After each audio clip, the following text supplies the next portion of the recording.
In front of us right now is a 2007 Honda S2000. This is commonly regarded as the AP2 generation, which was debuted for the 2004 model year. And I'll get into the major update there here soon.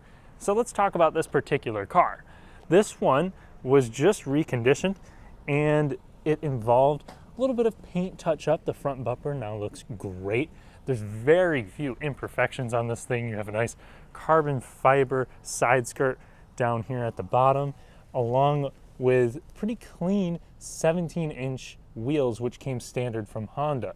The previous owner put on some nice neochrome lug nuts here that complement the titanium looking exhaust quite well. Coming around the rear of the vehicle, you'll notice this car has a fresh top on it. Yes, we replaced the whole convertible top right as it came in. And it's also worthy to note that all of these came with a power top. You just had the manual latches, and that kind of signifies that this is a more expensive vehicle than your average Miata. And I mean, it was brand new, significantly more expensive, and it is in the used market as well. These are a lot harder to come by.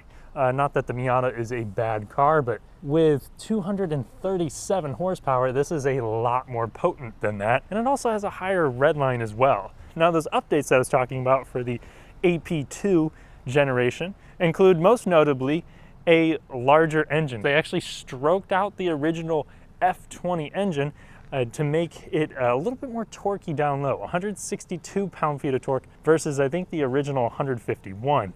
It also makes that power and torque a little bit lower in the rev range to make it a little bit more practical. So inside this one, we have a nearly flawless interior. Really, look at these seats. It's crazy. This has 70,000 miles, but it looks like it has 30. And this is also, you know, a almost 15-year-old vehicle at this point. Only thing I'm seeing is a little yellowing on the badge, which is pretty common for Hondas of this age. And of course, let's check out under the hood. You have a ton of space here to work on it. This one doesn't really have too many modifications, so it's ready for yours, or feel free to leave it stock, as this thing is already a classic and already a really competent vehicle. Now, my favorite part of the S2000 design is actually not the exterior, it's the interior. It's very simple and extremely driver oriented. Here's where the radio lies for this model. It's really nice and simple, and you can just close it away. You have more controls for the stereo on the other side. Of course, you have the traditional Honda chime here and a digital gauge cluster, one of the trademarks of the S2000, along with push button start. The unfortunate part is you still have to actually twist the key down here in order to use it, but it provides kind of a more satisfying experience to just starting up the car. It's different. And then you have your AC controls here, which actually was an option if you got the CR variant that came out in the 2008 model year. This one here works as advertised, and I just love how simple it is and how physical everything feels. Honda's always nailed button and dial feel, which sounds pretty insignificant, but in your day-to-day interactions, you're going to appreciate this. And of course, this wouldn't be an S2000 without a manual transmission. The reverse here is down over to the right. This is a 6-speed unit, very short throws, super satisfying engagement. This is exactly how you want a manual transmission to feel. Now, since this is a 2007 model, you also have traction control and stability control standard. You have a little disabling button right behind here. Now to operate the top. First, we're going to start up the car. Looks like the battery needs a little bit of charge there. You're going to unlatch each side. And then whenever you have that unlatched, you want to click them back up here. You're going to hit that toggle on the bottom.